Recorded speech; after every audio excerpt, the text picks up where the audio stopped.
বিসমিল্লাহির রহমানির রহিম। আজকের ভিডিওতে আমরা শিখব সিলেবল। তো সিলেবল আসলে আমাদের খুবই গুরুত্বপূর্ণ একটা বেসিক গ্রামার। তো সিলেবল আসলে মেনলি হলো কি যে শব্দ ভাঙানো, শব্দকে আমরা ভাঙাবো, এটাই হলো আমাদের মেনলি সিলেবল। তো সিলেবলে আমরা যে জিনিসগুলো ফলো করব, যে সিলেবল কাকে বলে, যে আমরা কোনো শব্দকে যদি ভাঙাই লিখি সেক্ষেত্রে সেটাকে আমরা সিলেবল বলবো। সিলেবল চার প্রকার: মনোসিলেবল, ডাইসিলেবল, ট্রাইসিলেবল, পলিসিলেবল।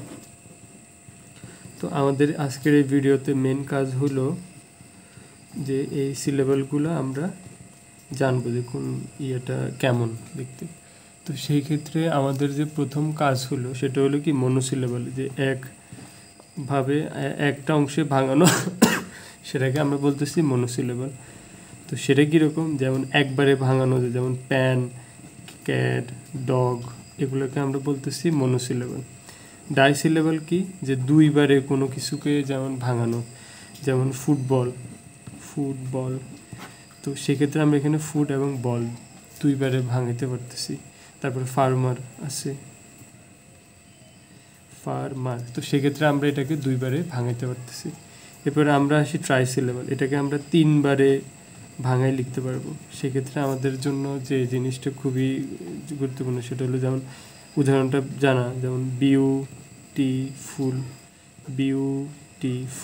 আরেকটা উদাহরণ আছে, যেমন ধরেন ওয়ান্ডারফুল, বিউটিফুল। এগুলাতে আমরা সিলেবল ভাঙাবো। তারপরে পলিসিলেবলও 4 অথবা তার বেশি যদি হয়, এর থেকে বড় জিনিস হলে আমরা সেটাকে পলিসিলেবল ধরবো। যেমন কম্পিটিশন, 4বারে আমরা ভাঙাইতেছি। কম্পোজিশন,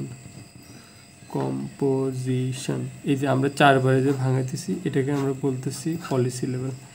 তো এখানে আমাদের মোটামুটি ভিডিওটা আজকে এই পর্যন্তই রইল। তো আমাদের আজকে কাজ হলো কি, HW যেটা আমি দিতে চাই, যে আপনারা সবাই মিনিমাম প্রত্যেকটা সিলেবলেরই 10টা করে উদাহরণ এক্সাম্পল লিখবেন। ঠিক আছে, 10টা করে এক্সাম্পল প্রত্যেকটা সিলেবলের লিখবেন। এটা হচ্ছে আজকের হোমওয়ার্ক। তো এটা লিখে আপনারা কমেন্ট করুন, তাহলে আমি বুঝতে পারবো যে আপনারা সঠিকভাবে কাজটা করতেছেন।